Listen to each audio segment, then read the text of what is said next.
Hi, hello எல்லாருக்கும் வணக்கம். Welcome back. இப்போ பார்த்தீங்கன்னா, தமிழ் சினிமால ரொம்ப எதிர்பார்த்துட்டு இருக்க ஒரு மூவி தான் தங்கலன்னு சொல்லலாம். இப்போ பார்த்தீங்கன்னா, கரண்ட்டா அந்த படத்தோட எல்லா ஒர்க்கும் முடிஞ்சு இப்போ ரிலீஸுக்கு வெயிட் பண்ணிட்டு இருக்காங்க.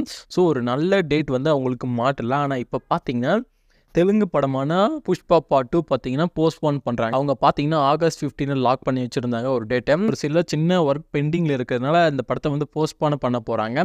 ஸோ அந்த டேட்டில் பார்த்தீங்கன்னா நம்ம சியான் விக்ரமோட தங்கல் மூவியாக இருக்க மூவி டீம் பிளான் பண்ணியிருக்காங்க. என்னை பொறுத்த வரைக்கும் பார்த்தீங்கன்னா இது ஒரு நல்ல டேட்டு. ஸோ ரொம்ப சீக்கிரமாகவும் இந்த படத்தை ரிலீஸ் பண்ணுறது ரொம்ப நல்லதுன்னு நினைக்கிறேன். 2024 செகண்ட் ஹாப்பில் ஏகப்பட்ட படம் வந்து ரிலீஸுக்கு வெயிட் பண்ணுறாங்க. கண்டிப்பாக வந்து தங்கலன் டீம் இந்த டேட்டை மிஸ் பண்ண மாட்டாங்கன்னு நான் நினைக்கிறேன். இந்த படத்தை பொறுத்த வரைக்கும் பார்த்தீங்கன்னா டேரக்டர் பா ரஞ்சித் தான் இந்த படத்தை வந்து டைரக்ஷன் பண்ணியிருக்காங்க. இந்த படத்தோட மியூசிக் டைரக்டர் பார்த்தீங்கன்னா ஜிவி பிரகாஷ். இந்த படத்தில் பார்த்தீங்கன்னா சியான் விக்ரம், பசுபதி, பார்வதி இவங்க எல்லாமே ஒரு இம்பார்ட்டன்ட் ரோலில் ப்ளே பண்ணியிருக்காங்க. இந்த படத்தை பொறுத்த வரைக்கும் பார்த்தீங்கன்னா ஒரு 80s கேஜிஎஃப்ல இருக்கிற ஒரு ரியல் ஸ்டோரி இன்ஸ்பிரேஷன் பண்ணி நம்ம பா ரஞ்சித் எடுத்திருக்காரு. கண்டிப்பாக ஆல்ரெடி